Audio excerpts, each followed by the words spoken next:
ఆమెకి పెళ్ళయింది, భర్త, 2 పిల్లలు, జర్నలిజంలో మంచి కెరీర్. జీవితంలో ఏదో చిన్న అసంతృప్తి. అంతలో చిన్ననాటి స్నేహితుడు పరిచయం అయ్యాడు. అతనితో ఒక ఎక్స్ట్రా మ్యారిటల్ అఫైర్. ఇది ఒక ఇంగ్లీషు నవలలోని కథ. కట్ చేస్తే ఆమెకి పెళ్ళయింది, భర్త, పిల్లలు లేరు, గృహిణి, జాబ్ లేదు, ఏం లేదు, అంతా బాగానే ఉంది. కానీ జీవితంలో చిన్న డిసాటిస్ఫాక్షన్. దాంతో భర్త కాకుండా ఒకరి తర్వాత ఒకరిగా 3 ప్రియుళ్ళు, 3తో వైవాహికేతర సంబంధాలు. ఇది ఒక తెలుగు నవలలోని కథ. ఈ ఇంగ్లీషు నవలకి తెలుగు నవల అనువాదం కాదు. ఈ రచయితకు ఆ రచయితకు అసలు సంబంధమే లేదు. ఇంగ్లీషులో నేను చెప్పిన ఆ రచయిత ఎక్కడో బ్రెజిల్లో పుట్టి ప్రస్తుతం స్విట్జర్లాండ్ లాంటి ప్రాంతాల్లో స్థిర నివాసం ఏర్పరచుకుంటే, తెలుగులో రాసిన ఈ రచయిత ఇవాళ లేనే లేరు. కానీ సాహిత్యంలో 2 రచయితలు తమకే తెలియకుండా దాదాపు ఒకే విధమైన కథాంశంతో నవలలు రచించడం, ఆ నవలల్లో ఆ రచనలో మనం మాట్లాడుకున్నట్టుగా ఎక్స్ట్రా మ్యారిటల్ రిలేషన్స్, వైవాహికేతర సంబంధాలకు సంబంధించి ఈ గొప్ప రచయితలు తీసుకోవడం ఏంటి? అది నిజంగా తీసుకోవచ్చా? అది తప్ప? అది ఒప్ప? దాని నైతికత ఎంత? అసలు దాని వెనకాల ఉన్న కథాకమామిషి ఏంటి? ఆ నవలల్ని ఎలా చదవాలి? ఆ నవలల్ని ఎలా అర్థం చేసుకోవాలి? మన జీవితము తాలూకు యథార్థ దృశ్యాల్ని ఏ విధంగా ఒడిసిపట్టుకోవాలి? సాహిత్యం మనకి చెప్పేదేంటి? మన జీవితంలో మనమే తర్కించడానికి, వితర్కించడానికి, అసలు ఆలోచించడానికి, డిస్కస్ చేయడానికి కూడా భయపడే కొన్ని లోపల మనసు లోతుల్లోని ఆలోచనల్ని సాహిత్యం ఏ విధంగా బట్టబయలు చేసింది, పటాపంచలు చేసింది తెలుసుకునే ప్రయత్నం ఒక వినూత్నమైన ఎపిసోడ్ ఇవాల్టి ఫేస్ ద బుక్.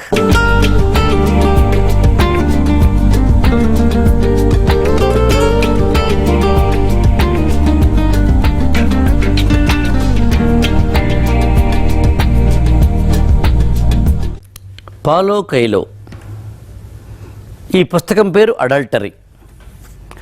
అడల్టరీ అంటే తెలుగులో వ్యభిచారం అని అర్థం. పాలో కైలో బహుశా ఈ పేరు తెలియని సాహిత్యపరంగా కాస్త పుస్తకాలు చదివే వాళ్ళకి ఈ పేరు తెలియకుండా ఉండదు. ఆల్కెమిస్ట్ అనే ఒక మహోన్నతమైన పుస్తకాన్ని రచించిన రచయితగా దాదాపు ఇవాళ 19 కోట్ల కాపీలు ఇవాళ ఆయన పుస్తకాలు అమ్ముడయ్యాయంటే, 70-80 దేశాల్లోకి 180 భాషల్లోకి ఆయన పుస్తకాలు అనువాదమయ్యాయి అంటే పాలో కైలో అసామాన్యమైన రచయిత అని చెప్పుకోవచ్చు. 1988లో ఆయన రచించిన ఆల్కెమిస్ట్ మొదలుకొని దాదాపు ప్రతి సంవత్సరము ఆయన రచించే ప్రతి పుస్తకము ఇవాళ 115 దాకా అంతర్జాతీయ అవార్డులు ఆ ఒక్క రచయితకే దక్కాయి అంటే అసామాన్యమైన విషయమే. కానీ పాలో కైలో రచనల్లో దేని తీసుకోవాలి అని అనుకున్నప్పుడు నిజానికి ఆల్కెమిస్ట్ తీసుకుందాం అనుకున్నాను. ఆల్కెమిస్ట్ నా జీవితాన్ని, నాకైతే ప్రత్యేకంగా నా జీవితాన్ని మార్చిన పుస్తకం. అనేక వందల వేల లక్షల మంది జీవితాలని ప్రభావితం చేసిన పుస్తకం. కానీ ఆల్కెమిస్ట్ తీసుకుందామా, ఇంకేం పుస్తకం తీసుకుందాము అని అనుకున్నప్పుడు అడల్టరీ నా దృష్టిని ఆకర్షించింది. చదవడం మొదలుపెట్టా. ఇది చదువుతుంటే నాకు లీలగా ఇంకో కథ గుర్తు రావడం మొదలుపెట్టింది. తెలుగులో రచించిన ఒక రచయిత యొక్క నవల నాకు ఎందుకో హఠాత్తుగా అలా గుర్తుకు రావడం జరుగుతుంది. మీరు కూడా అడల్టరీ చదవడం మొదలుపెట్టండి. ఇప్పుడు నేను చెప్పబోతున్న ఆ తెలుగు రచయిత ఆయన రచించిన నవల చదవడం మొదలుపెట్టండి. 2 కథ ఒకటే కదా అనిపిస్తుంటుంది. ఆ రచయితే తెలుగులో త్రిపురనేని గోపీచంద్. త్రిపురనేని గోపీచంద్ అనగానే గుర్తొచ్చే నవల అసమర్థుని జీవయాత్ర. పండిత పరమేశ్వర శాస్త్రి వీరునామా ఆయన రచించిన మరొక అద్భుతమైన నవల. అదేవిధంగా మెరుపుల మరకలు, శిథిలాలయం, ప్రేమోపహతులు, గడియపడిన తలుపులు, పిల్లతెమ్మెర, పరివర్తన ఇలాంటి అనేకమైన నవలలు రచించిన రచయిత తెలుగులో ఖచ్చితంగా త్రిపురనేని గోపీచంద్. కానీ గోపీచంద్ రచించిన మెరుపుల మరకలు అనే ఈ నవల, పాలో కైలో రచించిన అడల్టరీ అనే ఈ నవల కథాంశం ఒకటే. మెరుపుల మరకల్ని, అడల్టరీని కంపారిటివ్గా చూడడం ఇవాళ ఈ ఎపిసోడ్ యొక్క ప్రధానమైన ఉద్దేశం. గోపీచంద్ ఈ మెరుపుల మరకలు అనే నవల రచించింది 1950లో, కానీ పాలో కైలో ఈ నవల రచించింది 2014లో. వీళ్ళిద్దరూ కలుసుకునే అవకాశం ఎలాగూ లేదు, కనీసం తెలుగులో ఉన్న ఈ నవలని ఆయన చదివే అవకాశమూ లేదు. కానీ ఈ రెండు నవలలు చదివితే మనకి ఏం అర్థమవుతుందంటే కథ ఒకటే అని, లేదా కనీసం కథకు సంబంధించిన విశేషాలు ఒకటే అర్థమవుతుంది. ఉదాహరణకి ఇంగ్లీష్లో పాలో కైలో రచించిన ఈ నవలలో కథానాయక పేరు లిండా. 30-35 సంవత్సరాల వయసు ఉంటుంది. మెరుపుల మరకల్లో గోపీచంద్ గారు రచించిన ఈ నవలలో కథానాయిక పేరు ఉషారాణి. కాస్త అటు ఇటుగా 30-35 సంవత్సరాల వయసు ఉంటుంది. ఈమె భర్త, లిండా యొక్క భర్త ఆ ఊర్లో ఇదంతా స్విట్జర్లాండ్ నేపథ్యంగా జరుగుతుంది. తెలుగు నవలేమో హైదరాబాద్ నేపథ్యంగా జరుగుతుంది. ఈ ఆంగ్ల నవల స్విట్జర్లాండ్ నేపథ్యంగా జెనీవాలోని ఒక న్యూస్ పేపర్లో అక్కడ కథానాయిక లిండా పనిచేస్తుంటే, ఈమె మాత్రం ఒక గృహిణి. తెలుగు నవలలో ఉన్న ఉషారాణి. ఆంగ్లంలో ఉన్న పాలో కైలో రచించిన ఈ నవలలో భర్త ఒక చిన్నపాటి, అంటే రిచెస్ట్ పర్సనే, చిన్న కంపెనీకి మేనేజరే, చాలా పర్వాలేదు, భార్యను ప్రేమగా చూసుకుంటాడు. ఉషారాణి భర్త రామానుజం గారు ఆయన భార్యను పువ్వుల్లో పెట్టి చూసుకుంటాడు. అంటే దాంపత్య జీవనంలో భర్త తాలూకు ప్రేమ పూర్తిగా సంపూర్తిగా కలిగిన స్త్రీలే అటు లిండా కానీ ఇటు ఉషారాణి కానీ. కానీ ఏదో తెలియని అసంతృప్తి. ఏమిటి అసంతృప్తి? ఎందుకు ఆ అసంతృప్తి? ఎలా ఉంటుంది ఆ అసంతృప్తి? లిండాకి ఈ నవల ప్రారంభ వాక్యాలే చెప్తాయి. ఏదైనా ఒక రచయిత యొక్క రచన యొక్క మొట్టమొదటి వాక్యమే మొత్తం నవల గురించి చెప్పే అవకాశం ఉంటుంది. అది పాలో కైలో అడల్టరీలో చూపించడం జరుగుతుంది. ఈ వాక్యాలే: ఎవ్రీ మార్నింగ్, నేను ప్రతిరోజు ఉదయం కళ్ళు తెరిచిన వెంటనే,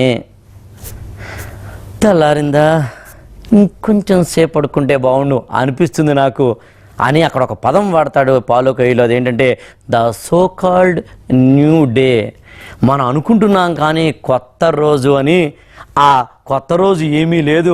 డల్, లేవడం, పిల్లలకి మొగుడికి అందరికీ వంట చేసి పెట్టడం, ఆ తర్వాత మామూలే. ఎందుకు పనికిరాని జీవితం ఇది, ఎందుకు అర్థం కాని జీవితం. బాగానే ఉందంటే బాగానే ఉంటుంది. లిండా మాటల్లోనే కాదు, ఉషారాణి మాటల్లో కూడా త్రిపురనేని గోపీచంద్ అదే చెప్తారు. ఉషారానికి జీవితం బాగున్నట్టుగా అనిపిస్తుంది, కానీ అంతగా బాగున్నట్టుగా అనిపించదు. ప్రేమగా చూసుకునే భర్త, హాయిగా గడిచిపోయేందుకు కావలసిన కాలక్షేపానికి సంబంధించిన ఇండ్లు, దాని పిల్లలు లేకపోవచ్చు తప్ప అంతకుమించి డిసాటిస్ఫాక్షన్ ఉండాల్సిన అవసరం లేదు ఉషారానికి. కానీ ఉషారాణి జీవితంలో భర్త కాకుండా చక్రవర్తి అనే ఒక జర్నలిస్టు మిత్రుడు, శ్రీకాంత్ అనే నవయువకుడు, కమలాకరం అనే ఒక కుర్రాడు, ఈ ముగ్గురితోటి ఒకరి తర్వాత ఒకరిగా, భర్త కాకుండా ముగ్గురితోటి ఆమెకు, మనకు అర్థమయ్యేవాళ్ళు చెప్పాలంటే, వివాహేతర సంబంధం ఉంటుంది. లిండాకి జాకబ్ అనే ఒక తన చిన్ననాటి స్నేహితుడు ఆమె వృత్తిలో భాగంగా ఇంటర్వ్యూ చేసేందుకు వెళ్ళినప్పుడు ఒక పొలిటీషియన్ కలుస్తుంది. అరే, ఈ పొలిటీషియనే, ఇతనే కదా నా చిన్ననాటి స్నేహితుడు, నా స్కూల్మేట్ అనే పాత జ్ఞాపకాలు గుర్తొచ్చి అలా ఇంటర్వ్యూ చేయడానికి వెళ్ళిన ఆ పొలిటీషియన్ అయిన జాకబ్ తోటి లిండాకి ఒక వివాహేతర సంబంధం ఏర్పడుతుంది. దీన్ని ఎలా అర్థం చేసుకోవాలి? ఈ 2 నవలలు రచించిన వాళ్ళు సామాన్యులు కాదు. ఈ 2 నవలలు రచించిన వాళ్ళు తత్వవేత్తలనే తెలుగులో ఒక పుస్తకం రచించింది గోపీచంద్. అసలు తత్వవేత్తలకు సంబంధించిన, తత్వానికి సంబంధించిన ఆల్కెమిస్ట్ లాంటి పుస్తకాలు రచించిన వారు మనకి పాలో కైలో. మరి అలాంటి వాళ్ళు ఇలాంటి ఇతివృత్తాన్ని ఎంచుకోవడం వెనక కారణాలంటే ఇలాంటి పుస్తకాల్ని ఏ కళ్ళజోడుతో చదవాలి తెలుసుకునే ప్రయత్నం చేద్దాం. అంతకన్నా ముందు ఒక చిన్న బ్రేక్ తీసుకుందాం.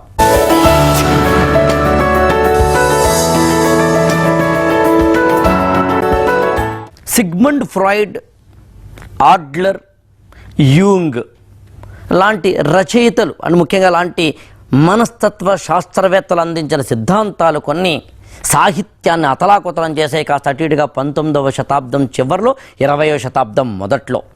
అలా తెలుగు సాహిత్యం మీద ఫ్రాయిడ్, ఆడ్లర్, యూంగ్ లాంటి రచయితల లాంటి శాస్త్రవేత్తల యొక్క ప్రభావంతో రచనలు చేసిన వాళ్ళల్లో రాచకొండ విశ్వనాథ శాస్త్రి, బుచ్చిబాబు, జీవి కృష్ణారావు, డాక్టర్ పి శ్రీదేవి లాంటి రచయితల్లాగానే మనం చెప్పుకుంటున్న ఇప్పటి ఈ త్రిపురనేని గోపీచంద్. కానీ విచిత్రం ఏంటంటే ఇంగ్లీషు సాహిత్యాన్ని ఖచ్చితంగా అదే రోజుల్లో మనస్తత్వ శాస్త్రానికి సంబంధించిన అంశాలు ప్రభావం చూపించిన మాట మాత్రం వాస్తవం. మనకి జేమ్స్ జాయిస్ లాంటి వాళ్ళు కానీ, వర్జీనియా ఉల్ఫ్ లాంటి వాళ్ళు కానీ ఈ విధమైన మానవ మనస్తత్వానికి సంబంధించిన విషయాలను చెప్పడం జరిగింది. కానీ పాలో కైలో 2014లో ఈ నవల రాశారు. నిజానికి మామూలుగా మనకి అర్థం ఇవ్వాలి చెప్పాలంటే 2014 ఇది నిజానికి అవుట్డేటెడ్ స్టోరీ. అందరూ రాసేసిందే. అక్రమ సంబంధం అని మనం మామూలుగా మాట్లాడే ఎక్స్ట్రా మ్యారిటల్ రిలేషన్ సంబంధించి, సెక్సువల్ డిజైర్స్కి సంబంధించి, లాలస, శృంగార ప్రవృత్తి, విశృంఖల శృంగారం లాంటి వాటికి సంబంధించి చాలామంది రాసేశారు. కానీ పాలో కైలో మళ్ళీ రాశారు. రాయడం కాదు, వేల లక్షల కాపీలు అమ్ముడయ్యేలా చేశాడు. ఏం చేశారు ఇందులో? విచిత్రం ఏంటంటే పాలో కైలో కథతో పోల్చుకుంటే త్రిపురేని గోపీచంద్ రచించిన నవలలో నిజానికి డెప్త్ ఉంటుంది. పాలో కైలో రచించిన ఆ నవల్లో అడల్టరీలో నిజానికి స్టోరీ ఏమి ఉండదు. లిండా, ఆమె పేరది, భర్త, 2 పిల్లలు, రొటీన్ జర్నలిజం లైఫ్. ఇందులో భాగంగా ఒక పొలిటీషియన్ కలవడం మనకు తెలుసు. చివరికి ఆమె విషయం ఏమైందో నేను ఈ ఎపిసోడ్ చివరిలో చెప్తాను. సేమ్ అలాగే. కానీ గోపీచంద్ నవలలో నిజానికి ఒక డెప్త్ ఉంది. ఉషారాణి చక్రవర్తితోటి, అంటే భర్త రామానుజం కాకుండా చక్రవర్తి అనే ఒక మిత్రుడితోటి స్నేహం ఏర్పరచుకున్న తర్వాత ఆ భర్త ఆఫీసుకి వెళ్ళగానే ఇలా ఇతను ఇంటికి రావడం, వీళ్ళిద్దరూ హాయిగా భార్యాభర్తలేమో అనిపించే స్థాయిలో వీళ్ళిద్దరి మధ్యన శృంగార జీవనం సాగడం జరుగుతుంది. అసలు ఈ నవల చదివితే మొదటి 1 పేజీన్నర వరకు చక్రవర్తి, ఉషారాణి ఇంట్లో ఉన్నారట. నేను రేపు తిరుపతి వెళ్ళక తప్పదు అంటాట చక్రవర్తి. వెళ్ళు చక్రి, వెళ్ళాలి కదా, నీకు మరి ఆఫీసు ఏదో ఇతరత్రా పనులు ఉంటాయి కదా అంటుందట ఉషారాణి. వెళ్ళక తప్పదంటావా అంటుందట. అంటాడట అతను. వెళ్ళు అంటుందట ఆమె. కానీ అలా 1 పేజీన్నర ఇన్సిడెంట్స్ అయిన తర్వాత అక్కడ రాస్తాడు రచయిత, ఉషారాణి చక్రవర్తి భార్యాభర్తలు కారు, ఎవరికి వాళ్ళకి విడివిడిగా పెళ్ళిళ్ళు అయ్యాయి, ఇద్దరూ మాత్రము ఇలా అప్పుడప్పుడు కలుస్తూ ఉంటారు. ఆమె భర్త రామానుజాన్ని కథలోకి తీసుకెళ్తాడు. నిజానికి 1940లో ఇలాంటి ఒక ఇతివృత్తాన్ని తీసుకుని రచించడం ఖచ్చితంగా తెలుగు రచయితల్లో ఒక సాహసమనే చెప్పాలి. కానీ 2014లో ఈ కథలో పెద్దగా మనకి ఆ డెప్త్ ఉండదు. ఆ మాటకు వస్తే డెప్త్ మాత్రమే కాదు, ఒక వ్యక్తి ఇలా ఎందుకు ప్రవర్తించాడు అనేది ఉండదు. ఈ 2 నవలలు అర్థం చేసుకోవాలంటే ఫ్రాయిడ్, ఆడ్లర్, యూంగ్ లాంటి మనస్తత్వ శాస్త్రవేత్తల సిద్ధాంతాల మీద పట్టుండి తీరాల్సిందే. ఫ్రాయిడ్ ఒకే మాట చెప్తారు, బహుశా ఈ ఎపిసోడ్ చూస్తున్న చాలామందికి సిగ్మండ్ ఫ్రాయిడ్ గురించి తెలిసిన అనుకుంటున్నాను నేను. ఫ్రాయిడ్ ఒక మాట అంటారు, మానవుడు ఎదుర్కోవాల్సిన అత్యంత సంక్లిష్టమైన వాస్తవం ఏమిటి అని అడిగితే సెక్సువల్ డిజైర్స్ తీరకుండా, లైంగిక వాంఛల పరితృప్తి లేకుండా మానవుడు ఉండలేడు. అలాంటి ఒక సెక్సువల్ డిజైర్స్ తోటి మసిలే మానవుడు తన యొక్క లైంగిక జీవనానికి క్రమబద్ధమైన కట్టడి చేసుకోవడం మానవ సంఘంలో కనిపిస్తుంది. దానికి మనకు అర్థం ఇవ్వాలి చెప్పంటారా? పెళ్ళి అంటాం మనం. ఇప్పుడు పెళ్ళి అనే ఒకానొక వ్యవస్థలో ఉన్న ఒక వ్యక్తి ఆ పెళ్ళి అనే వ్యవస్థలోని నియమాలకు తప్పనిసరిగా కట్టుబడి ఉండాలా? వ్యవస్థలో ఉంటూ సమాజం దృష్టిలో ఉండే ఒకానొక అక్రమమైన మార్గంలో వెళ్ళాలా? వెళ్ళకుండా మనసుకి ముసుగేసుకోవాలా? వెళ్ళకుండా ఎవరికీ తెలియకుండా దొంగచాటుగా పనులు చేయాలా? అసలు ఏంటిది? ఒక వ్యక్తికి ఉషారాణి ఈ నవల్లో చెప్తుంది, ఒక వ్యక్తికి ఒకసారే ప్రేమ పుడుతుందా? ఒక వ్యక్తికి ఒకసారే ఒకరి మీదనే ప్రేమ పుడుతుందా? నాకెందుకు అలా కాదేమో అనిపిస్తుంది అంటుంది ఉషారాణి. మరి ఏమిటి, ఎలా అర్థం చేసుకోవాలి? ఇలాంటి నవలలు మనకి ఏం చెప్తాయి? ఆ నవలని ఏ కోణంలో మనం అర్థం చేసుకుంటే అది అర్థమవుతుంది, లేకపోతే అపార్థమవుతుంది? ఇలాంటి నవలల్లో ఉన్న ఒక పేజీల కొద్దీ, ముఖ్యంగా మనకి ఈ రెండు నవలల్లోనూ పాలో కైలో కొన్ని పేజీలు వారీగా, ఇక్కడ నేను మామూలు మాటగా కూడా చెప్పడానికి వీల్లేని పచ్చి శృంగార వర్ణన చేయడం జరుగుతుంది. కొంతవరకు గోపీచంద్ కూడా అలాంటి వర్ణన కొద్దిగా చేశారని మాత్రం చెప్పవచ్చు. ఎందుకని? దాని వెనకాల ఏముంది? అసలు లైంగిక ప్రవృత్తికి సంబంధించిన మానవుడి యొక్క ఆలోచన విధానాన్ని ఎలా అర్థం చేసుకోవాలని, ఏ విధంగా వాటిని కట్టడి చేసుకోవాలి లేదా విడిచిపెట్టాలి అని ఈ నవలలు ఏం చెప్తున్నాయి తెలుసుకునే ప్రయత్నం చేద్దాం. అంతకన్నా ముందు ఒక చిన్న బ్రేక్ తీసుకుందాం.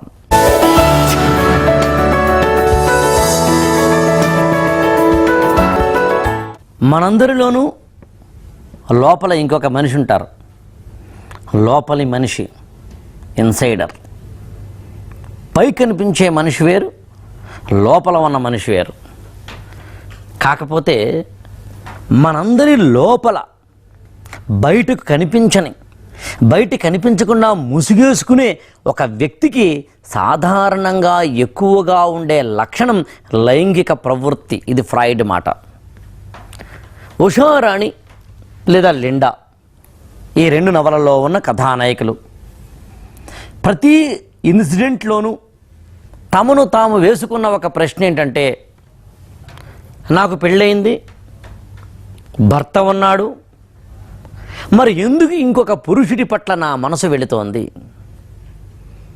లిండా ఒక వాక్యంగా చెప్తుంది, నాకు మోరల్స్ లేవా, విలువలు లేవా అని క్వశ్చన్ వేసుకుంటుంది. ఉషారాణి కూడా అంతే. ఏతావాత మనం ఏం చేస్తున్నా లోపల ఇంకొక వ్యక్తి క్వశ్చన్ చేయడం జరుగుతూ ఉంటుంది. కానీ లైంగిక ప్రవృత్తికి సంబంధించి ఎప్పుడు, ఎక్కడ, ఎవరితో, ఎలా ఈ మనసు కట్టు తప్పుతుందో తెలియని ఒకానొక పరిస్థితి మానవుడికి ఉంటుంది. జంతువుకి గొడవలేదు, కట్టు ఎప్పుడు తప్పుతూనే ఉంటుంది. మానవుడికి తప్పుతుంది, కానీ కట్టుని పట్టుకోవాలా విడిచి పెట్టుకోవాలా అర్థం కాదు. ఇందులో చాలా అద్భుతంగా రాస్తారు. లిండా 2-3 సైకియాట్రిస్ట్ని కలుస్తుంది. నాకేదో మర్డరస్ థాట్స్, ఎవరినో చంపేయాలంటి ఏదో విచిత్రమైన కోరికలు కలుగుతున్నాయి ఇలాంటివి చెప్తుంది. ఈవెన్ మన భారతీయ సంస్కృతిలో మంత్రగాళ్ళు అంటాం, అక్కడ షామన్ అంటాం. అలాంటి మంత్రగాళ్ళ దగ్గరికి కూడా వెళ్తుంది. నా ప్రాబ్లం ఏంటో నాకు అర్థం కావట్లేదు అని. విచిత్రం ఏంటంటే మన ప్రాబ్లం ఏమిటో మనకు అర్థం కాకపోవడమే, అసలు మనం ఏంటో మనకి తెలియకపోవడమే అతిపెద్ద సమస్య. దాన్ని ఎగ్జిస్టెన్షియలిజం అని జీన్ పాల్ సార్త్రే లాంటి రచయితలు, మేధావులు, తత్వవేత్తలు, వర్జీనియా ఉల్ఫ్ లాంటి వాళ్ళు మానవ మనస్తత్వాల్ని అర్థం చేసుకునేందుకు కొన్ని అద్భుతమైన రచనల ద్వారానండి, సిద్ధాంతాల ద్వారానండి, తాము ఎలా ప్రవర్తిస్తాడో మానవుడు, ఎప్పుడు ఎక్కడ కట్టు తప్పుతాడో దాని వెనకాల కారణాలేంటో తమ రచనల ద్వారానో సిద్ధాంతాల ద్వారా తెలియజెప్పే ప్రయత్నం చేశారు. ఈ నవలలో పాలో కొయిలోతో పోల్చుకుంటే ఖచ్చితంగా డెప్త్గా రాశారని మాత్రం గోపీచంద్ చెప్పవచ్చు. ఆ నవల చదివితే మీకు కూడా అర్థమవుతుంది. అందులో చాలా సందర్భాల్లో, ముఖ్యంగా కమలాకరం అనే అతనికి ఉషారాణికి కలిగిన సాన్నిహిత్యంలో ఇద్దరు అనుకోకుండా ఢిల్లీ, ఆగ్రా వెళ్ళడం జరుగుతుంది. ఎవరు ఉండరు, ఇద్దరే సన్నిహితంగా ఉంటారు, ఒకే గదిలో ఉంటారు. అప్పుడు వాళ్ళ మధ్యన జరిగిన సంభాషణల్లో అనేక దేశాలు చుట్టి వచ్చిన నవనాగరిక యువకుడు కమలాకరం ఫ్రెంచ్ వారి జీవిత విశేషాలు చెప్తాడు. అక్కడ అందులో రాస్తారు. ఈ నవలలో త్రిపురేణి గోపీచంద్ ఫ్రెంచ్ వారి యొక్క లైఫ్ స్టైల్ గురించి ప్రత్యేకంగా చెప్పడం జరుగుతుంది. పాలో కొయిలో ప్రస్తుతం ఉంటున్నది స్విట్జర్లాండ్లో. ఈ నవల రాసే సమయాన్ని కూడా ఆయన స్విట్జర్లాండ్లోనే ఉన్నారు. ఈ నవల నేపథ్యం కూడా స్విట్జర్లాండే. స్విస్ లైఫ్కి సంబంధించిన విశేషాలు ఇందులో అనేకం రాయడం జరుగుతుంది. ఆ పక్కనే ఫ్రాన్స్. అంటే ఈ నవలకి కాస్త అటు ఇటుగా ఒకే జీవన విధానానికి సంబంధించిన విశేషాలు ప్రభావం చూపించాయని మాత్రం ఖచ్చితంగా చెప్పవచ్చు. ఫ్రెంచ్ వారి జీవన విధానానికి సంబంధించినవి ఎగ్జిస్టెన్షియలిజం అంటారు. ఎగ్జిస్టెన్షియలిజం అంటే ఒక వ్యక్తి తాను ఎలా ఉన్నాడు అన్నది. ఏదైనా ఇక్కడ ఒకటి మాత్రం వాస్తవం, ఏ వ్యక్తి ఎప్పుడు ఎక్కడ ఎలా ఎందుకు ప్రవర్తిస్తాడో చెప్పడం సైంటిఫిక్ రూల్స్కి మాత్రం లొంగదు. హార్మోన్ల చలనం, ఒక వ్యక్తిలో లైంగిక ప్రవృత్తి విశృంఖలంగా ఉండడానికి కారణం అతని యొక్క హార్మోన్ల చలనం. ఆ విషయాన్ని కూడా ఈ రెండు నవల్లో కాస్త అటు ఇటుగా చెప్పడం జరుగుతుంది. జీన్స్లో నిజానికి ఆధునిక జెనెటిక్స్, ఈ రెండు నవల్లోనూ ఆ విషయం చెప్పలేదు, కానీ ఆధునిక జెనెటిక్స్ చెప్తోంది D4 అనే ఒక జీన్, ఒక జన్యు ఉన్న ఒక బాడీ ఖచ్చితంగా లైంగిక విశృంఖలత కలిగి ఉంది. మరి నీకు సంబంధం లేకుండానే నీ ఫిజియలాజికల్ నీడ్స్ తోటి, నీ ఫిజియలాజికల్ అట్మాస్ఫియర్ తోటి లోపలే కొంచెం అర్థం చెప్పాలంటే మ్యానుఫ్యాక్చరింగ్ డిఫెక్ట్ లాగా ఆల్రెడీ ఆ జీన్స్తో పుట్టిన నేను, ఆ హార్మోన్ల చలనంతో పుట్టిన నేను, నాలో లైంగిక వాంఛా ప్రవృత్తి విశృంఖలంగా ఉంటే తప్పు నాదా? ఎవరిది? ఎక్కడ జరిగింది ఇది? సమాజం తప్పంటుంది, విలువలు అంటుంది. నాకు అసలు విలువల్ని పాటించడానికి నా శరీరం అంగీకరించడం లేదు. ఎందుకు? కారణం ప్రశ్నించుకోవడం. ఈ నవలలో ఒక అద్భుతమైన మాట ఉంటుంది. లిండా చెప్తుంది పాలో కొయిలో రచన నవలలో. ఈ నవల చివర్లో నీకు విషయం చెప్పాలి. నేను జాకబ్ తోటి వైవాహికేతర సంబంధం పెట్టుకున్న తర్వాత, ఆ తర్వాత ఏం జరిగిందో పక్కన పెడదాం, కానీ ఒకటి మాత్రం నిజం, నా పాత ప్రియుడు మళ్ళీ నా జీవితంలోకి వచ్చి నాకు సరికొత్త అధ్యాయం చూపించిన తర్వాత తిరిగి నా భర్తను, నా పిల్లల్ని మరింతగా ప్రేమించడం మొదలుపెట్టాను. అసలు ఆ మాటకొస్తే నాలో ఇప్పుడు కలిగిన జ్ఞానోదయం ఏంటంటే ఖచ్చితంగా బాగా ప్రేమించడమే, లవ్ బెటర్, బాగా ప్రేమించడమే అని అనిపిస్తోంది అంటుందామె.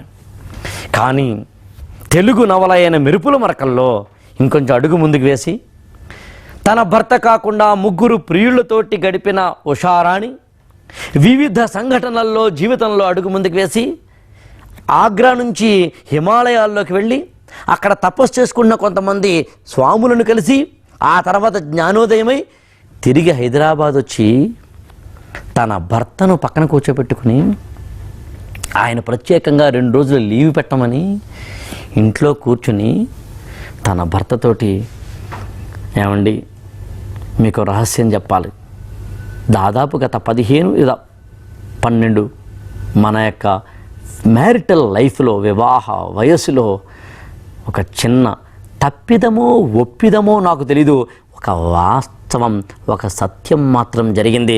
అదేంటంటే, మీకు తెలిసిన చక్రవర్తి, మీకు తెలిసిన శ్రీకాంత్, మీకు తెలిసిన కమలాకరం నిజానికి మీకు నా స్నేహితులుగా మాత్రమే తెలుసు. కానీ నేను వాళ్ళతోటి ఒక లైంగిక సంబంధం కలిగి ఉన్నాను అని తాను చేసిన తప్పుల్ని యథాతథంగా పోసగుచ్చినట్లుగా ఏమాత్రము దాచకుండా, ముసుగులు లేకుండా తన భర్తకు చెప్పడం జరుగుతుంది. అలా చెబితే విన్న భర్త ఒక్కసారిగా ఆకు తుఫానుకి వణికిపోయి ఉండవచ్చు కాక, ఏదో గాలికి ఒక ఎండిన ఆకు వణికినట్టు వణికిపోయి ఉండవచ్చు కాక, కానీ సత్యం అనేది సత్యమేనని, ఆ సత్యము చెబితే తన గుండె భారం తీరదని అర్థమై చివరికి ఉషారాణి ఎక్కడికి వెళ్ళింది అంటే మళ్ళీ హిమాలయాలకు వెళ్ళి సన్యాసం తీసుకుంటుంది. అక్కడ ఆమె యోగినిగా, పరమ పవిత్రురాలిగా, అక్కడ వస్తున్న భక్తులందరికీ మహోన్నతమైన దీవెనలు, ప్రశాంతతను అందిస్తున్న ఒక అద్భుతమైన యోగినిగా నిలబడుతుంది. కామిగాక మోక్షగామి కాడు అని చెప్తోందా ఈ నవల.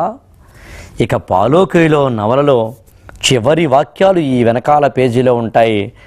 అప్పుడప్పుడు నువ్వేంటో నువ్వు తెలుసుకోవాలంటే, నువ్వేంటో నువ్వు కోల్పోవాలి, నువ్వేంటో నీకు అర్థం కావాలంటే నిన్ను నువ్వు కోల్పోవాల్సిందే. బహుశా ఈ నవలలు ఏం చెప్తాయంటే, నిన్ను నువ్వు తెలుసుకునే క్రమంలో అప్పుడప్పుడు కింద పడిపోతూ ఉంటావు. పడిపోయినప్పుడు అవి పాకుడు రాళ్ళు కాకుండా ఉన్నత పదాలకు వెళ్ళే ఒక హర్మ్య భాగాల్లోకి వెళ్ళగలిగేలా చేసుకుంటే బాగుంటుందేమో అని సాహిత్యంలో ఈ పాత్రల ద్వారా అలా కాకుండానే, ఆ జీవనము లేకుండానే మన జీవితాన్ని మహోన్నతంగా మలుచుకోవచ్చు అని చెప్పేందుకు ఇద్దరు రచయితలు తమకు తామే తెలియకుండా, ఒక ఆంగ్ల రచయిత, ఒక తెలుగు రచయిత, వివిధ కాలాల్లో, వివిధ స్థలాలలో, వివిధ నేపథ్యాలు కలిగి ఒకే ఇతివృత్తంలా అనిపించే ఒకే జీవన సూత్రాన్ని చెప్పే ప్రయత్నం మాత్రం చేయడం జరిగింది. నిన్ను నువ్వు తెలుసుకోవడం, లైంగిక వాంఛా ప్రవృత్తి మానవుడికి సహజమని అర్థం చేసుకోవడం, సహజమైన దానికి ముసుగులతోటి కాకుండా సత్య ధర్మాల వైపున అడుగు వేయడం, అదే అసలైన సాహిత్య పరమావధిని చెప్పడం బహుశా ఈ ఇద్దరు రచయితలు చెప్పిన ఈ రెండు నవలలు మనకు చెప్తున్నాయి.